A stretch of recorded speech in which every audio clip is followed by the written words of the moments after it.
تو جناب علی کہنے لگے سیدہ عائشہ صدیقہ۔ حضرت عائشہ صدیقہ ام المومنین ہیں، مومنوں کی ماں ہیں، وہ جیسے کہیں گی عمر ویسے ہی کریں گے۔ دیکھیں نا، حضرت عمر فاروق امیر المومنین ہیں، ویسے بھی عمر میں بڑے تھے سیدہ عائشہ صدیقہ سے، لیکن پیغام گیا حضرت عائشہ کا۔ صحابہ نے جا کر حضرت عائشہ صدیقہ سے کہا کہ آپ بات کریں، تو آپ نے پیغام بھیجا، فرمایا بالکل کہنا چاہیے عمر سے کہ کرتا بدل لے، ویسے بھی سرکار دو عالم علیہ السلام کا فرمان موجود ہے کہ اللہ تعالیٰ نعمت دے تو اس کا اثر دیکھنا پسند کرتا ہے، تو کہنا چاہیے۔ کہتے ہیں جناب عائشہ صدیقہ رضی اللہ تعالیٰ عنہ نے پیغام بھیجا حضرت عمر کو۔ کیسر و کسریٰ کے بادشاہ بلاتے تھے تو فرماتے تھے جاؤ دوڑ جاؤ، میرے پاس ٹائم نہیں۔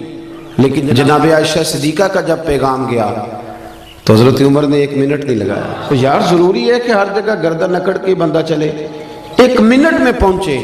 حضرت انس بن مالک کہتے ہیں میں دیکھ رہا تھا پردے کے پیچھے اتحیات کی حالت میں بیٹھ کر، اور کہنے لگے اماں جی حکم ہو میرے لیے، حکم ہو مجھے فرمایا جائے، میں حاضر ہو گیا، میں نے دیر تو نہیں کی۔ تو جناب عائشہ صدیقہ رضی اللہ تعالی عنہ کہنے لگی نہیں آپ وقت پہ آئے، تو فرمانے لگے میں تو بڑا خوش قسمت ہوں نا، مجھے نبی پاک کے گھر سے پیغام گیا ہے۔ ہمارا نا آہستہ آہستہ رویہ آہستہ آہستہ لوگوں کا خراب ہوتا جاتا ہے، ہم اپنی مرضی سے بولتے ہیں، اپنی مرضی سے چلتے ہیں، ہمارا طریقہ کار، اور کچھ ادب سکھانے والے وہ بھی بڑے انوکھے ہیں، انہوں نے ادب سکھایا مریدوں کو، پر یہ کہا ہے کہ صرف میرا ہی کرنا، اس کے علاوہ کسی اور کا، یہ بھی بہت بڑا رٹا ہے، ادب کرنا تو صرف میرا کرنا۔ یہ تو آپ نے قید کر دیا لوگوں کو، یہ آپ نے ادب نہیں سکھایا، یہ تو آپ نے اپنا طواف کرنے کا طریقہ بتلایا ہے۔ حضرت عمر فاروق حاضر خدمت ہیں، اتحیات کی حالت میں بیٹھے ہیں، جناب عائشہ صدیقہ رضی اللہ تعالی عنہ فرمانے لگی اے عمر فاروق، صحابہ کی خواہش ہے کہ آپ نیا کرتا پہنیں، بڑے بڑے سفیر وزیر آپ سے ملنے آتے ہیں۔ تو حضرت عمر نے گردن جھکا دی کہ اماں جی جیسے حکم ہوگا میں کروں گا، آپ حکم کریں میں کرتا ہوں۔ جناب سیدہ عائشہ صدیقہ رضی اللہ تعالیٰ عنہ نے کہا کہ ٹھیک ہے، اب کل نیا کرتا بنوا کے پہنے۔ اماں جی ٹھیک ہے، ایک بات کرنے کی اجازت ہے؟ تو جناب عائشہ صدیقہ رضی اللہ تعالیٰ عنہ فرمانے لگے کیجئے۔ تو حضرت عمر فرمانے لگے اماں جی یہ جو میں نے کرتا پہنا ہوا ہے نا جس کو پیوند لگے ہوئے ہیں، یہ میں حضور کے زمانے میں بھی پہنتا تھا، یہ میں ابو بکر صدیق کے زمانے میں بھی پہنتا تھا، میں اسی حال میں ان کے ساتھ رہا، میں نے اسی طرح ان کے ساتھ وقت گزارا، یہی میرا انداز رہا، اور اسی طرح ہم اکٹھے بیٹھتے تھے، یہ میری یادیں ہیں، یہ میرا رنگ ہے، یہ میرا اصل ہے۔ اور کچا رنگ للاری والا جڑا چڑھ دا لیندا رہندا، اے عشق تیرے دا رنگ محمد چڑھ جائے پھر نہیں لیندا، یہ میرا اصل ہے۔ اگر مجھے اجازت دے دی جائے تو نظر ایک ویسے کروں گا میں وہی جو آپ حکم کریں گی۔ جناب عائشہ نے جب یہ بات سنی تو رو پڑی، پلو بھیگ گیا آنسوؤں سے، کہنے لگی عمر آپ جائیں، جیسے آپ کا دل کرے آپ کریں، پر ایک بات میری سمجھ میں آ گئی ہے، رب نے آپ کو بڑا ہی ادب ادا کیا ہے، آپ بڑے اکرام والے۔ آپ یقین کریں وہ جن لوگوں کا بڑا دعویٰ ہے نا ادب کرنے کا، ان کے بھی جملوں سے ادب نظر آتا ہے، عمل سے ادب نظر نہیں آتا۔ وہ پہلے اینک لگاتے ہیں اچھی طرح تنقید کی، اچھی طرح اوپر سے لے کر نیچے تک بندہ پرکھتے ہیں کہ اگر کوئی کمزوری نظر آ گئی ہے تو پہلے میں بچ جاؤں، قریب نہ مجھے جانا پڑے، میں تنقید کروں، پہلے وہ اینک لگاتے ہیں۔ اور پھر بھی اگر کوئی ان کی پہنچ پہ پورا اتر ہی آئے تو پھر بھی جو ان کا انداز ہے وہ انداز بتاتا نہیں کہ ان کے اندر ادب ہے، تھوڑا سا ترک ہوتا ہے، تھوڑی احتیاط ہوتی ہے، تھوڑا ایک سلیقہ ہوتا ہے، اور بات کرنے میں، چلنے میں، اٹھنے میں۔ حضرت امام مالک رحمۃ اللہ تعالیٰ علیہ کے دروازے پہ کوئی آ کے دستک دیتا تو آپ فرماتے جاؤ پوچھو کو فقہی مسئلہ پوچھنے آیا یا حدیث پاک سننے آیا؟ تو لوگ جا کے پوچھتے، عرض کرتے حضور، وہ کہتا میں نے نبی پاک علیہ السلام کی حدیث سننی ہے۔ تو امام مالک اٹھتے، پہلے غسل کرتے، پھر جبہ پہنتے، پھر امامہ باندھتے، پھر خوشبو لگاتے، پھر ایک بندہ سامنے بیٹھا، آپ ذرا غور کریں، ایک بندہ سامنے بیٹھا حدیث پوچھنے آیا ہے تو امام صاحب اس کے ساتھ نہیں بیٹھتے تھے بلکہ ممبر پہ بیٹھتے تھے، بن سنور کے سج کے ممبر پہ بیٹھتے تھے، اور پھر کہتے تھے اب میں تمہیں رسول اللہ کی حدیث سناتا ہوں، اب میں تمہیں حدیث سناتا ہوں، یہ حدیث کا ادب ہے، یہ اس کا اکرام ہے، یہ اس کی تعظیم ہے۔ اپنی طبیعت میں ادب لائیں، بات کریں تو ذرا سنبھل کر، گفتگو کریں تو ذرا سوچ کر، جب آپ کسی کا اکرام کرتے ہیں، جب آپ کسی کا احترام کرتے ہیں. حضرت خواجہ نظام الدین صاحب محبوب الہی رحمۃ اللہ علیہ سے آ کے ایک شخص نے کہا حضرت صاحب میرا پیر کامل نہیں، میں نے آپ سے بیعت کرنی ہے. تو آپ فرمانے لگے تجھے کیسے پتا چلا وہ کامل نہیں؟ کامل کا پتہ بھی تو کسی کامل کو چلتا ہے نا، پہلے تو نے یہ دعویٰ کیا ہے کہ میں کامل ہوں، اس لیے تو پتہ چلا نا. آپ فرمانے لگے کچھ شرعی قباحت، کہنے لگا جی نہیں شریعت میں تو کوئی ایسا مسئلہ نہیں، شریعت کے دائروں پر پورے اترتے ہیں.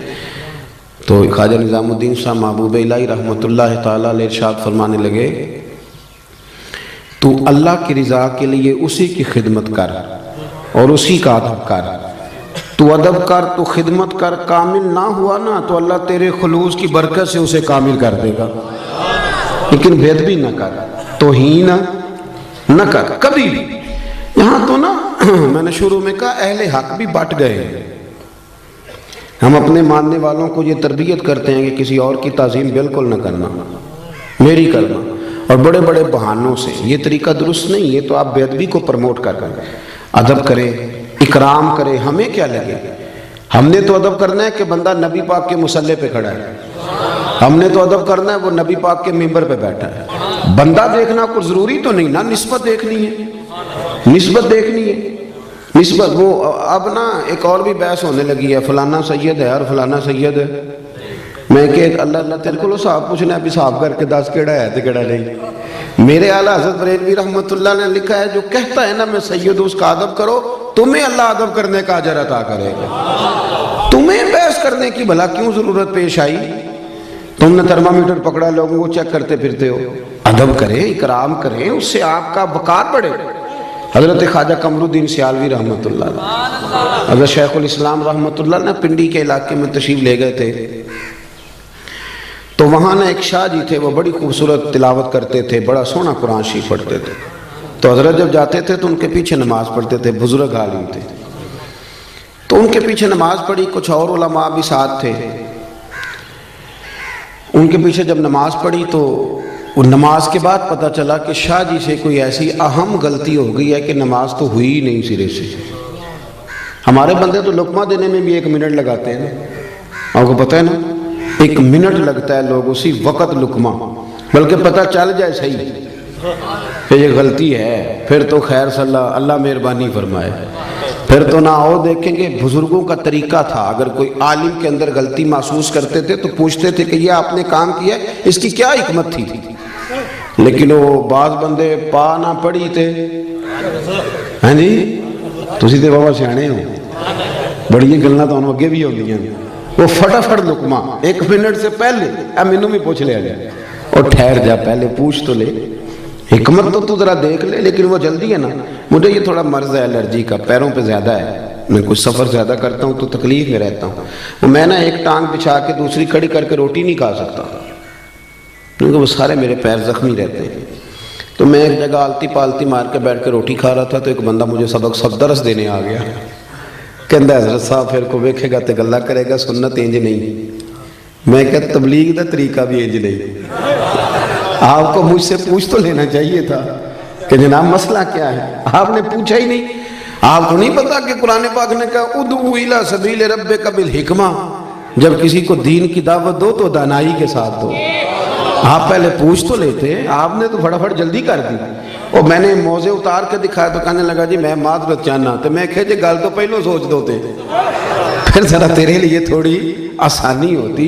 لیکن ہم اس طرف جانے کو تیار.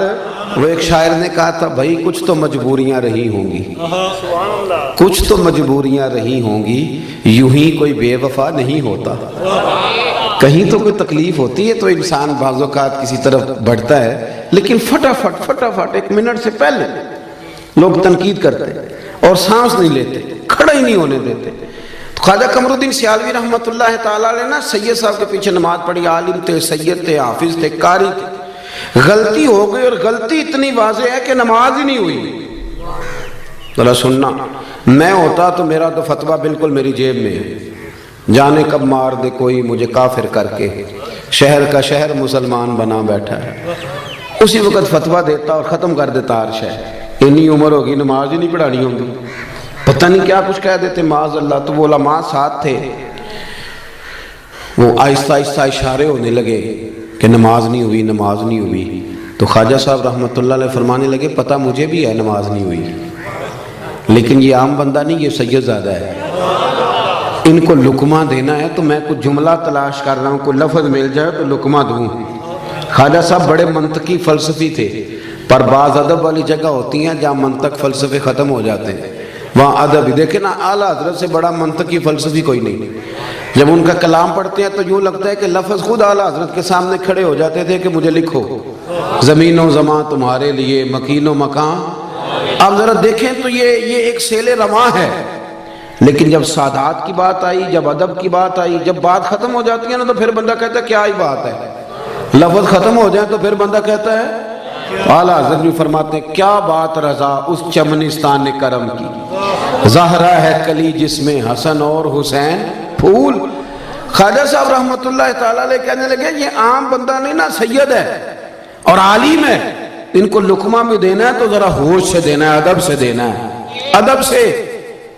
کہنے لگے ٹھہر جاؤ ذرا، مجھے لفظ تلاش کر لینے دو، کوئی لفظ ملتا ہے تو پھر شاہ جی کو بتاتا ہوں کہ نماز نہیں ہوئی. تھوڑی دیر کے بعد فرمانے لگے لو بھئی علماء کرام لفظ مل گیا.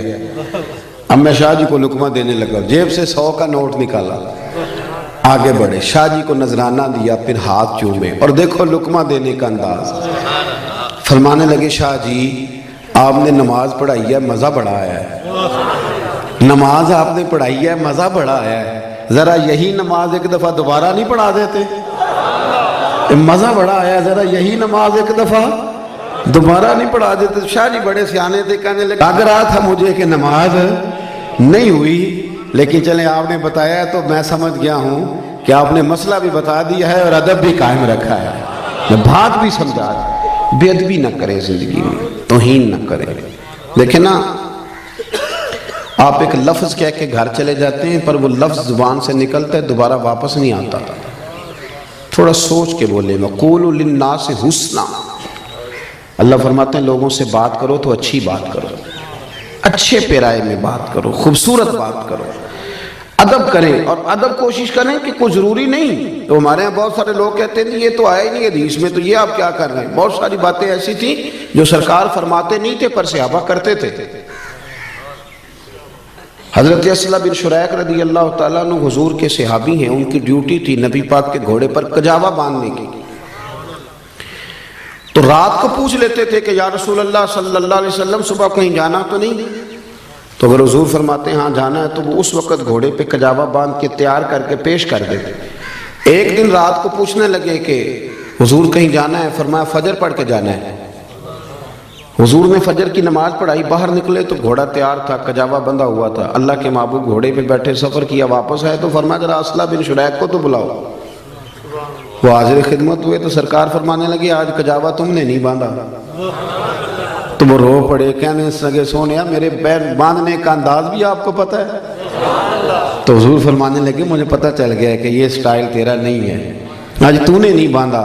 حضور نے کہا نہیں تھا، حکم نہیں دیا تھا، پر ان کا ادب کرنے کا طریقہ دیکھیں. عرض کرنے لگے یا رسول اللہ صلی اللہ تعالیٰ علیہ وسلم رات کو نا میرے اوپر غسل فرض تھا، جب میں صبح اٹھا ہوں تو غسل فرض تھا.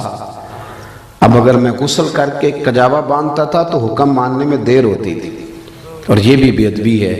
اور حضور یہ میری غیرت گوارا نہیں کرتی تھی کہ میں نے غسل کرنا ہو اور میں آپ کے گھوڑے کو بھی ہاتھ لگاؤں اور گھوڑے کے کجاوے کو بھی ہاتھ لگاؤں. میں اس کو بھی بے ادبی سمجھتا ہوں. تو پھر میں نے کسی اور کی ڈیوٹی لگائی، کسی اور کی. کسی جگہ حکم نہیں تھا کہ تم نے غسل کرنا ہو تو میرے گھوڑے کو ہاتھ نہ لگانا، حکم نہیں تھا. پر وہ سمجھتے تھے کہ پائے نظر ہوش میں آ یہ کوے نبی ہے، آنکھوں سے بھی چلنا یہاں بے ادبی ہے. اپنی زندگی میں ادب کریں اور اکرام کے ساتھ، ادب کے ساتھ. علامہ اسماعیل حقی نے لکھا ہے، بس بات ختم کرنے لگا ہوں. علامہ اسماعیل حقی رحمۃ اللہ نے لکھا ہے کہ ایاز کا جو بیٹا تھا نا تو اس کا نام تھا محمد بن ایاز. تو سلطان محمود غزنوی جب اس کو آواز دیتے تھے تو بڑے پیار سے، بڑے میٹھے، اور محمد بن ایاز میری بات سنو. تو ایک دن آواز دی، کہنے لگے ایاز کے بیٹے ذرا آنا، ایاز کے بیٹے ذرا. تو ایاز دوڑ کے حاضر ہوا، کہنے لگا حضور غلام زادے سے کوئی غلطی ہو گئی ہے. کہا کیوں، کیا ہوا؟ کہنے لگے آج آپ نے نام نہیں لیا. آپ نے کہا یاز کا بیٹا، پہلے تو آپ محمد بن ایاز کہتے تھے، حالانکہ وہ نام اس کے بیٹے کا تھا، حضور کا نہیں تھا، حضور کے نام پر نام رکھا تھا۔ لیکن محمود غزنوی کیا کہتے ہیں، یہ دیکھیں، یہ بیٹھتے تھے نا حضرت ابو الحسن خرقانی کی بارگاہ میں، تو وہاں سے ادب سیکھا تھا۔ کیا کہنے لگے یہ نام میرے نبی کریم کے نام پہ رکھا گیا ہے، آج میرا وضو نہیں تھا اس لیے میں نے محمد بن ایاز نہیں کہا، میرا وضو نہیں تھا اس لیے میں نے یہ نام اپنی زبان سے ادا۔ تو اپنی زندگی میں نا آپ سمٹیں، بڑا بد نصیب ہوتا ہے وہ بیٹا، بد نصیب ترین وہ بیٹا ہے کہ جس کی اماں اس کے ساتھ بات کرنے میں 100 دفعہ سوچتی ہے کہ کہیں بدتمیزی نہ کر دے، اس کا والد سوچتا ہے کہ پتہ نہیں کہاں سے بولے گا، کوئی غلط بات ہی نہ کر دے، سوچ سمجھ کے جس کے ماں باپ استاد مشائخ بھی کھل کے بات نہ کرے، اور وہ بڑا نصیبوں والا ہے جس کا باپ بڑا جھڑکتا ہے پر وہ گردن جھکا کے رکھتا ہے، وہ کہتا ہے میرا والد ہے، مجھے مار بھی دے تو میرا باپ ہے۔ یہ خوش نصیب لوگ ہوتے ہیں، خوش نصیب کہ جن کے ماں باپ کو پتہ ہوتا ہے کہ یہ کبھی بے ادبی نہیں کرے گا۔ وہ بڑا بد نصیب ہے کہ جس کے بڑے یہ سوچتے ہیں کہ نہ جانے یہ کیا کرے گا، کہاں بات کرے گا۔ تو میری ساری گفتگو کا خلاصہ یہ کہ زندگی ادب والی بنائیں، پیار والی بنائیں، پریم والی بنائیں۔ ایک ہمارے ہاں اور آج کا ریت چلی ہے جی، وہ کعبے کی طرف ٹانگیں کرنا کون سا حدیث میں منع آیا ہے، اور فلانی چیز جی آپ تو جان بوجھ کے کر رہے ہیں، اور اللہ تعالیٰ خیر کرے بہت سارے لوگ حرم شریف سے واپس آتے ہیں تو یہ کہانیاں سناتے ہیں آ کے۔